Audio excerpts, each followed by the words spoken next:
मैं टीचमेंट पर online classes क्यों लेती हूँ? भला क्यों ना लूँ?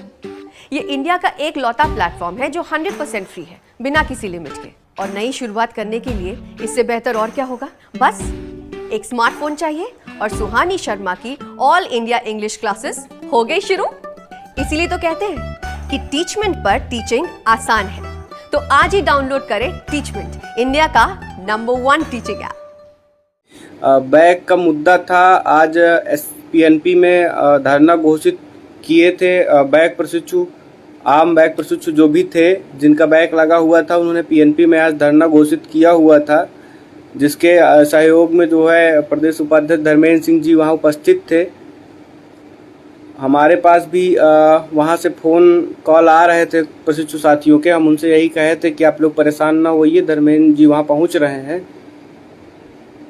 ये एससीईआरटी धरने के बाद थोड़ा दिक्कत ज़्यादा हो गई थी, शायद कोविड की वजह से जो भी शारीरिक कमजोरी थी उसी का असर था, क्या था पता नहीं, लेकिन उसी से दिक्कत ज़्यादा हो गई थी। देखिए, सबसे पहले तो मैं आप लोगों से एक चीज़ यही कहना चाहूँगा कि जितने भी बैक प्रशिक्षु हैं जिनका बैक लगा हुआ है, उनके साथ जो भी चीज़ें घटित हो रही हैं अभी, ये कोई चीज़ें अज्ञात नहीं थी। ऐसा नहीं था कि अचानक से जो है उनके साथ ये चीज़ें होने लगी, ऐसा बिल्कुल नहीं था। ये चीज़ें पहले से ही फिक्स थी। हम लोगों की मांग इसीलिए चौथे सेमेस्टर का आधार था, ताकि हमारे जो बैक लगे हुए साथी हैं उन सभी को भी पूरी तरह से प्रमोट होने का मौका मिल सके। चौथे सेमेस्टर प्रमोट का जो हमारा चौथे सेमेस्टर के आधार पर तीसरे सेमेस्टर प्रमोट का जो मतलब था, वो सिर्फ इसीलिए था ताकि बैक प्रशिक्षुओं के साथ अगर कुछ गड़बड़ करने की कोशिश हो तो इस चीज़ को मुद्दा बनाया जा सके। क्योंकि मैं इसके पहले 18 बैच का जो प्रमोट था उस मुद्दे को देख चुका हूँ। उस पर एससीईआरटी में 4 से 5 दिन, 6 दिन, 7 दिन तक लगातार धरना प्रदर्शन चला और वहाँ अच्छी खासी संख्या में हमारे अग्रज साथी उपस्थित थे। जितने भी संगठन थे, जितने भी नेतृत्वकर्ता थे, वो सब भी वहाँ उपस्थित थे। मांग उनकी सिर्फ एक ही थी कि हमें 3rd सेमेस्टर प्रमोट किया जाए, क्योंकि उनका जो प्रमोट था वो 2nd सेमेस्टर बेस्ड था। 2nd का उनका रिजल्ट बहुत पहले ही जारी हो चुका था। उस समय हमारा पहला सेमेस्टर प्रमोट का मैटर चल रहा था।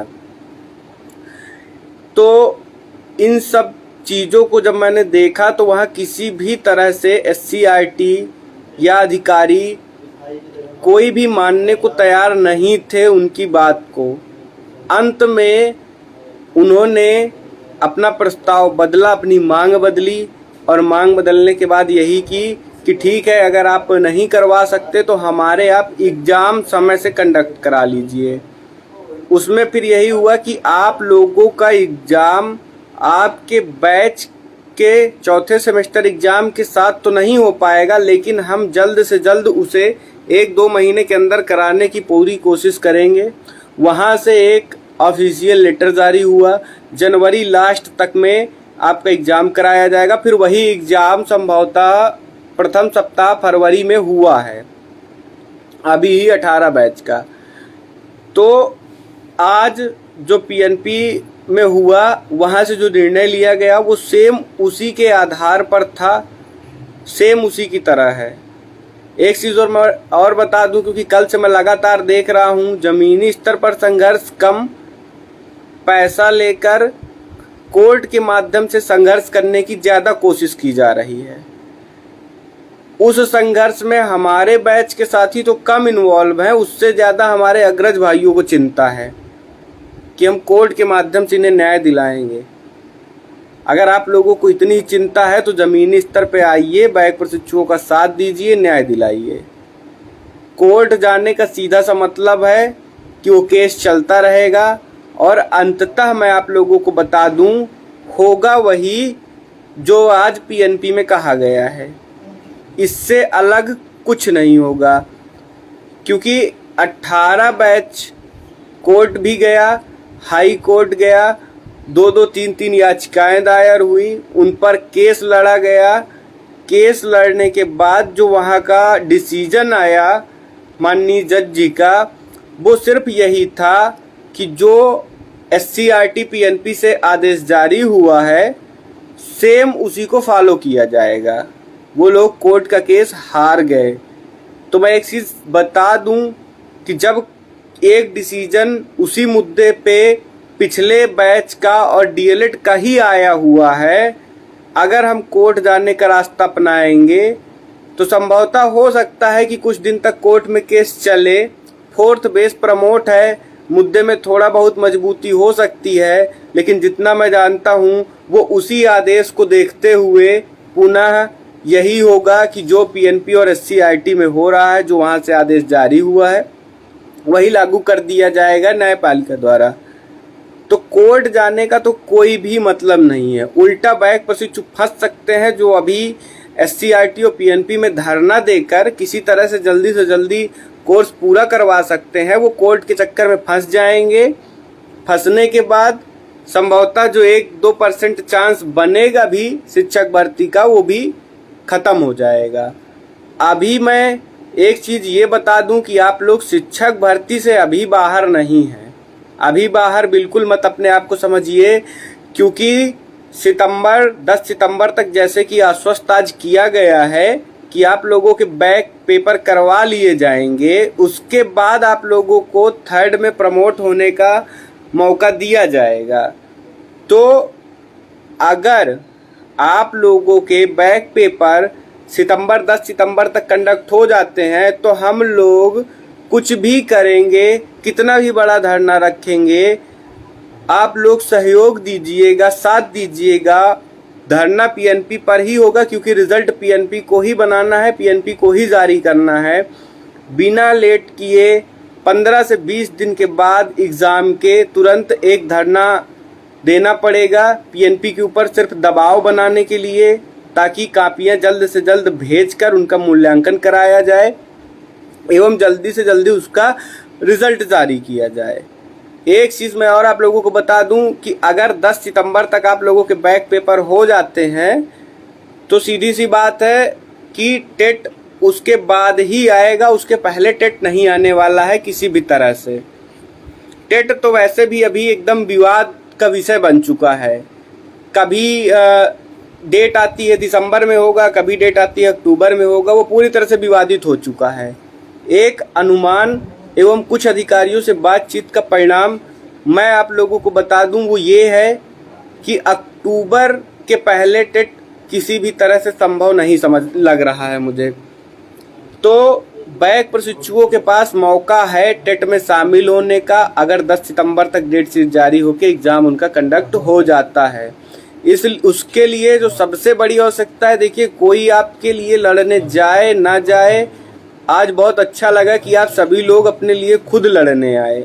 मैं वहाँ गया नहीं, लेकिन लगातार लाइव के माध्यम से मैं जुड़ा रहा। वहाँ जो भी चीज़ें हो रही थी, घटित हो रही थी, मैं जुड़ा रहा, बराबर देखता रहा। 1-2 बार मन हुआ कि पहुँचूँ, लेकिन फिर धूप बहुत तेज थी, स्वास्थ्य भी ठीक नहीं था, डिहाइड्रेशन की प्रॉब्लम थी, इसलिए नहीं गया फिर। तो एक चीज़ मैं आप लोगों को बता दूं, आप लोगों की यूनिटी ही है जो आपको टेट में शामिल करा सकती है, आपको आगे आने वाली शिक्षक भर्ती में शामिल करा सकती है। अगर आप लोग यूनिटी में रहेंगे, 72,000 की संख्या है आप लोगों की। 72,000 स्कूटनी का परिणाम के बाद ये संख्या घट गई होगी, लेकिन फिर भी 70,000 की संख्या तो है ही, और उतनी संख्या कम संख्या नहीं होती है। शिक्षक भर्ती का मामला है, उसमें सरकार इस संख्या को नेग्लेक्ट नहीं करेगी, लेकिन नेग्लेक्ट तभी नहीं करेगी जब आप लोग एक साथ खड़े हो जाएंगे किसी भी मंच पे। छात्रा बहनों का साथ में खड़ा होना अत्यंत आवश्यक है, क्योंकि 70,000 की संख्या में कम से कम जो है 40,000 छात्रा बहनें होंगी जिनका बैक होगा। क्योंकि मेरे पास इतना ज़्यादा मैसेज पड़ा हुआ है जब से जियो जारी हुआ है, उसमें से 70% छात्रा बहनों के मैसेज पड़े हुए हैं कि हमारा बैक लगा हुआ है। तो मैं एक चीज़ बता दूं आप लोगों को कि देखिए, दिसंबर में अगर ये लोग एग्जाम करवा रहे हैं, 15 अक्टूबर तक हर हाल में रिजल्ट जारी करवाना होगा। उसके बाद थर्ड प्रमोट तो हो ही जाएगा आप लोगों का, प्लस फोर्थ का एग्जाम के लिए डेट शीट आप लोगों की जारी करानी पड़ेगी, ताकि शिक्षक भर्ती में भी शामिल हो सके। सिर्फ टेट में शामिल होना उद्देश्य नहीं होना चाहिए। अब आगे की जो लड़ाई बची है बैक प्रशिक्षुओं की ज़्यादा महत्वपूर्ण है। पास वालों के लिए मैं एक ही चीज़ बोलूँगा कि प्रमोट हो गए हैं, न टेट में अभी शामिल हुए हैं और न अभी शिक्षक भर्ती में शामिल हुए हैं।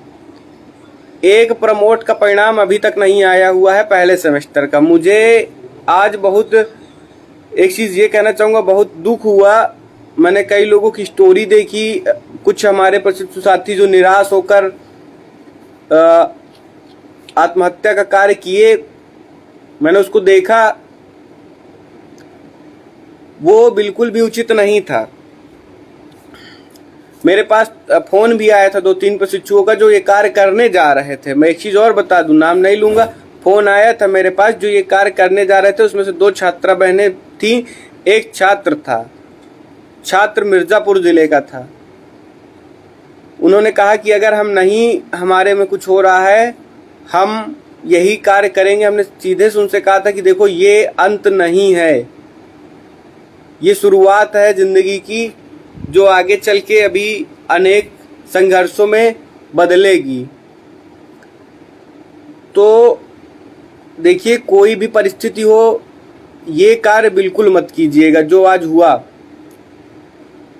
फिलहाल फोर्थ के एग्ज़ाम जल्दी पता चल जाएंगे कब तक होगा, क्योंकि अगर 10 तारीख तक उन्होंने आश्वासन दिया है तो सीधी सी बात है कि इसी महीने के अंत में कुछ ना कुछ प्रक्रिया शुरू हो जाएगी।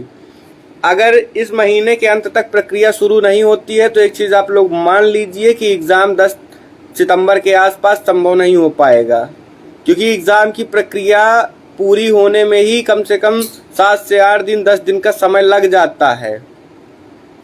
अगर ऐसा नहीं होता है, पुनः सितंबर फर्स्ट वीक में ही धरने की आवश्यकता पड़ जाएगी। सभी लोग तैयार रहिएगा। जिनका 18 बैच का थर्ड सेमेस्टर में बैक है, उनके एग्ज़ाम फोर्थ सेमेस्टर के एग्ज़ाम के साथ ही कंडक्ट हो जाएंगे। जब हमारा फोर्थ सेमेस्टर का एग्ज़ाम होगा तब पहले सेमेस्टर का एग्ज़ाम भी होगा, दूसरे सेमेस्टर का भी होगा, तीसरे सेमेस्टर का भी होगा, चौथे सेमेस्टर का भी होगा। पहले सेमेस्टर का, तीसरे सेमेस्टर का जिनका 17 बैच 18 बैच का बैक है उनका एग्ज़ाम होगा। 18 बैच के जिनका बैक है उनका एग्ज़ाम होगा, इसलिए वो लोग परेशान ना हो बिल्कुल भी। अब देखिए एक चीज़ और, जब कभी मैं थोड़ा गहराई पर जाकर सोचता हूँ इस प्रमोट को लेकर, क्योंकि कल जब प्रमोट का जियो जारी हो गया, हम लोग मुद्दे में जीत तो हासिल कर लिए प्रमोट के मुद्दे में, लेकिन उसके बाद छोटी सी शुभकामना देने के बाद मैं रुक गया। मैंने इसको ज़्यादा आगे नहीं बढ़ाया, क्योंकि जब मेरे दिमाग में ये आया कि देखिए, जो पास हुए प्रशिक्षु है ना, वो ये बिल्कुल मत सोचे कि बैक वालों का जो है वो होगा। हम लोग आगे बढ़ चुके हैं, हम लोग एकदम शिक्षक भर्ती में शामिल हो चुके हैं, बैठ चुके हैं। कोई शिक्षक भर्ती में नहीं शामिल हुआ है, न बैक प्रशिक्षु शामिल हुए हैं, न फर्स्ट प्रशिक्षु शामिल हुए हैं। एक बार जरा दिमाग लगा के सोचिएगा, चौथे सेमेस्टर के आधार पर प्रमोट है। अगर एग्जाम सितंबर में चौथे सेमेस्टर का हो रहा है तो बहुत अच्छी बात है, लेकिन अगर इससे चूक गए, सितंबर में एग्जाम नहीं हो रहा है, तो मैं एक चीज़ बता दूं कि ये प्रक्रिया नवंबर दिसंबर तक चली जाएगी और थर्ड का रिजल्ट कहीं ना कहीं स्क्रूटनी के बाद ही जारी होगा। जिस तरह से जो है पहले सेमेस्टर का स्क्रूटनी के बाद प्रक्रिया शुरू हुई है प्रथम सेमेस्टर रिजल्ट की, उसी तरह थर्ड के रिजल्ट की प्रक्रिया भी संभवतः फोर्थ सेमेस्टर के स्क्रूटनी के बाद शुरू होगी। और जब रिजल्ट ही नहीं होगा हमारे पास, तो शिक्षक भर्ती आए जाए उससे कोई लेना देना नहीं रह जाएगा। इसलिए एग्जाम कराने के लिए जब भी बैक प्रशिक्षु धरना दें, पास हुए प्रशिक्षु भी उसमें धरने में शामिल हों, धरने को सफल बनाएं, क्योंकि जब उनका एग्जाम होगा बैक का, हम लोगों का फोर्थ एग्जाम भी संभवतः उसी के साथ होगा। इसलिए अगर आप बैक प्रशिक्षुओं का भला नहीं भी सोच रहे हैं पास होकर, तो कम से कम अपने आगे आने वाले भविष्य के लिए उनके धरनों में शामिल होइए, क्योंकि कहीं ना कहीं उन्हीं से आप लोग भी जुड़े हैं, हम सब भी उन्हीं से जुड़े हुए हैं। उनकी संख्या भी 72,000 है, कम संख्या नहीं है। और सच्चाई बताऊं तो ये जो 96,000 की संख्या है, जिस तरह शिक्षक भर्ती का माहौल रहता है, मैंने पुराने बैचों को जिस तरह से जो है पढ़ा हुआ है, देखा हुआ है, अगर वही सारी चीजें हुई तो 96,000 की संख्या शिक्षक भर्ती पहुंचते पहुंचते 20,000 25,000 की संख्या रह जाएगी। और 20,000 25,000 की संख्या अगर चौथे सेमेस्टर और थर्ड सेमेस्टर में क्लियरली पहुंच रही है, और उसके बाद अगर कहीं ऐसा हो गया कि हम लोगों का रिजल्ट नहीं जारी हो रहा है और शिक्षक भर्ती आ गई, सुपर टेट आ गया और हमें जो है उसमें शामिल होना पड़ा, तो अभी हम 1.5 लाख की संख्या में होके बहुत अच्छा संघर्ष कर लेते हैं। 500-600 की संख्या कहीं पे भी इकट्ठा होती है, 5 घंटे भी नहीं टिकती है, संख्या चली जाती है वहां से। मैंने SCRT में देखा इस चीज को होते हुए। जो भी SCRT गए थे सब इस चीज को जानते होंगे कि 5 घंटा 6 घंटा भी नहीं होता और संख्या 500 की घटकर 5 लोगों की बचती है। फिर 5 लोगों की संख्या होने के बाद वहां पर चाहे हम हो या अन्य संगठन हो, कोई भी हो, कोई कुछ नहीं कर सकता। बैठने की आदत डालिए किसी भी धरने में। आज देखिए बैक प्रशिक्षु लगातार बैठे रहे, सचिव जी का इंतजार करते रहे, सकारात्मक परिणाम आया उनका।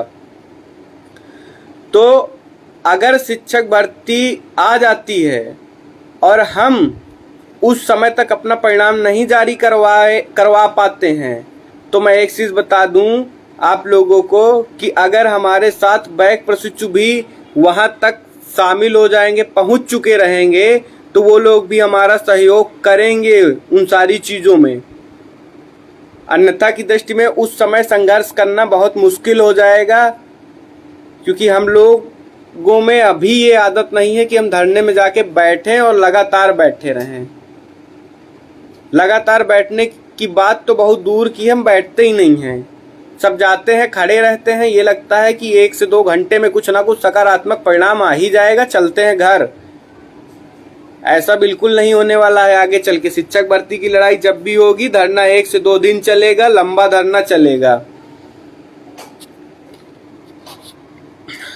बैक प्रशिक्षुओं के लिए जो आज एक खबर आई है वो बहुत अच्छी बात है। आप सभी लोग उस पर पूरी तरह से लग जाइए, एग्जाम पर लग जाइए। और मैं यही चाहता हूं कि 72 से 72,000 जो भी साथी हैं सबके सब अपने एग्जाम में पास हो जाएं, ताकि हमारा पूरा का पूरा बैच चौथे सेमेस्टर के बाद शिक्षक भर्ती में शामिल हो सके, टेट में शामिल हो सके। ये बताइए, प्रथम सेमेस्टर के लिए कोई बात की है? हाँ, प्रथम सेमेस्टर पूरा प्रमोट हो। श्योर है? सचिव बोले? हाँ, सेमेस्टर प्रमोट होगा भी, वही जिस सब्जेक्ट में बैक हो उसका कंफर्म है। नहीं तो प्रथम सेमेस्टर में तो बैक अलग, सब्जेक्ट अलग अलग हैं। ठीक है, बात है। प्रथम सेमेस्टर पूरा प्रमोट कर। हाँ, सेकेंड सेमेस्टर वाला बैक का पेपर देना। चलिए, एक आप लोगों के लिए जो एक अच्छी बात आज सामने आई है, ये कहीं ना कहीं नए सचिव जी की ही मानसिकता है, क्योंकि पुराने सचिव की तो ये मानसिकता बिल्कुल नहीं थी। पुराने सचिव से बेकार सचिव मैंने आज तक नहीं देखा, क्योंकि मैं जब से BTC में आया हूँ वही सचिव थे। तो जो नए सचिव जी हैं हमारे, उनके कही हुई बातों के अनुसार पहला सेमेस्टर का प्रमोट कैंसिल नहीं किया जा रहा है बैक प्रशिक्षुओं का। जैसा कि मुझे अभी धर्मेंद्र सिंह जी ने बताया कि आज बात हुई है उस मुद्दे पे। पहले सेमेस्टर का कोई पेपर आप लोगों को नहीं देना पड़ेगा, सिर्फ आप लोगों को बैक पेपर देना है। तो ये बहुत अच्छी बात है। अब आप लोगों के हाथ में है कि आप लोग बैक पेपर देकर अपना थर्ड प्रमोट करवा सकते हैं या नहीं करवा सकते हैं। और संभवतः आप लोगों की यही इच्छा भी थी कि हमारा एक ही सब्जेक्ट का पेपर ले लिया जाए जिसमें हमारा बैक है। संभवतः यही इच्छा थी, क्योंकि मेरे पास इतना फोन, इतना मैसेज आता है, मैं उस चीज को देखता रहता हूँ। भले ही जवाब दे पाऊँ आप लोगों का या ना दे पाऊँ, लेकिन मैं देखता बराबर रहता हूँ उन चीजों को। क्योंकि एक दिन में मेरे लिए देखिए 100, 200, 250 मैसेज का जवाब दे पाना संभव नहीं हो पाता, लेकिन मैं उन चीजों को देखता हूँ। और एक चीज यही कहूंगा कि अगर पहले का पेपर आप लोगों को नहीं देना पड़ रहा है तो ये बहुत अच्छी बात है। अब एक चीज और, एग्जाम कि फीस अभी प्राइवेट कॉलेज वाले मनमानी मांगना शुरू करेंगे। 400 रुपये फीस है, 500 तक प्राइवेट कॉलेज वाले ले लेते हैं। अगर आपकी इच्छा है 500 देने की, आप दीजिए, उसमें हमें नहीं लगता कि कोई इतना बड़ा इशू है। लेकिन 500 से ज़्यादा अगर कोई भी प्राइवेट कॉलेज वाला लेता है, आप लोग आवाज़ उठाइए। नहीं उठाएंगे फिर दिक्कत में पड़ेंगे। तो इसीलिए मैं आप लोगों को कह रहा हूँ, क्योंकि मेरे पास ये पहले सेमेस्टर से इशू आ रहा है। पहले सेमेस्टर से लगातार कई जिलों में लड़ने का भी काम किया गया हम लोगों के द्वारा। जहाँ के प्रशिक्षु साथी साथ दिए हैं वहाँ फीस घटवाई भी गई है। लेकिन दिक्कत यही है कि वहाँ पर आप लोगों का साथ देना ज़रूरी है, क्योंकि बिना आपके साथ के हम वहाँ पे कुछ नहीं कर सकते हैं। क्योंकि अंततः आप लोगों का भविष्य उसी कॉलेज से जुड़ा हुआ है। जब आप लोग पूरे संगठित होंगे उस कॉलेज के प्रशिक्षु, तब वो कॉलेज प्रशासन आप लोगों के खिलाफ कुछ नहीं कर पाएगा। फिर वहाँ संभवतः हमारी आवश्यकता भी आप लोगों को नहीं पड़ेगी। लेकिन अगर आप लोग संगठित नहीं हैं और वहाँ पर हमारी इन्वॉल्वमेंट होती है, इन्वॉल्वमेंट हो जाएगी। लेकिन वही है कि अगर वहाँ से किसी एक दो व्यक्ति का नाम हाईलाइट हो गया तो फिर वो लोग धमकी देने लगते हैं कि हम प्रैक्टिकल में देख लेंगे। इन सब चीज़ों से बचिए, क्योंकि मैं भी ये नहीं चाहूँगा कि अंत में आकर किसी का भविष्य खराब हो। बाकी हम लोगों से जितना हो पाएगा हम लोग लगातार करते रहेंगे, अनवरत करते रहेंगे। प्रैक्टिकल की मैं एक चीज़ बता दूं, कोई फीस नहीं होती है। प्राइवेट कॉलेज वाले अपने से लेते हैं। वो क्यों लेते हैं? क्योंकि वो लोग आप लोगों को नंबर देने का वादा करते हैं कि हम 50 में आपको 49 नंबर देंगे, 25 में 24 नंबर देंगे। इसीलिए आप लोग उस चीज़ को सत्य मान बैठे हैं कि प्रैक्टिकल की फीस लगती है। हम भी अब डीएलएड कर रहे हैं, डाइट से कर रहे हैं, सरकारी संस्थान से। अगर ऐसा कोई आदेश जारी होता कि प्रैक्टिकल की फीस लीजिए तो हम लोग भी देते। लेकिन मुझे नहीं लगता कि किसी भी डाइट में प्रैक्टिकल की फीस ली जाती है। प्रैक्टिकल की फीस नहीं लगती है। ये प्राइवेट कॉलेज वालों का अपना एक अलग से आप लोगों को नंबर देने के लिए होता है। तो मेरे पास अगर आप लोग प्रैक्टिकल की फीस लेकर फ़ोन करने वाले हैं तो ये फिर मत कहिएगा कि नंबर देने के लिए। अगर आप नंबर लेना चाहते हैं और पैसा दे रहे हैं, पैसा देकर नंबर ले रहे हैं, उसमें हमारी कोई इन्वॉल्वमेंट नहीं है। आपकी इच्छा, आप कितना भी पैसा दीजिए, आपका पैसा है, जहां लगाना है लगाइए। तो फिलहाल मेरा काम यही था कि प्रैक्टिकल की फीस नहीं लगती है, वो मैं आप लोगों को सूचित कर दूं। बाकी हाँ, अब बहुत देर से देख रहा हूँ स्कॉलरशिप का मुद्दा। स्कॉलरशिप पे संगठन के पदाधिकारियों को जो है आज कल तक में सभी को एक रणनीति साझा कर दी जाएगी। समाज कल्याण भी भेजने की कोशिश की जाएगी। लेकिन फिलहाल मैं एक चीज़ बता दूं कि 24 तारीख पेट एग्ज़ाम तक मुझे नहीं लगता कि कोई भी पदाधिकारी फ्री होगा जो इस कार्य को करे। और हम किसी के ऊपर दबाव भी नहीं डालेंगे कि वो करे, क्योंकि पेट का एग्ज़ाम है, अपना भविष्य वो लोग देखें। इसके बाद जैसे ही वो लोग फ्री होते हैं, समाज कल्याण एवं अन्य जगहों पर जाकर स्कॉलरशिप मुद्दे को मजबूती प्रदान की जाएगी। और अब आगे आप सभी लोग 4th सेमेस्टर एग्ज़ाम की तैयारी कीजिए। इसी के साथ मैं अपनी बात को ख़त्म करना चाहूँगा। धन्यवाद।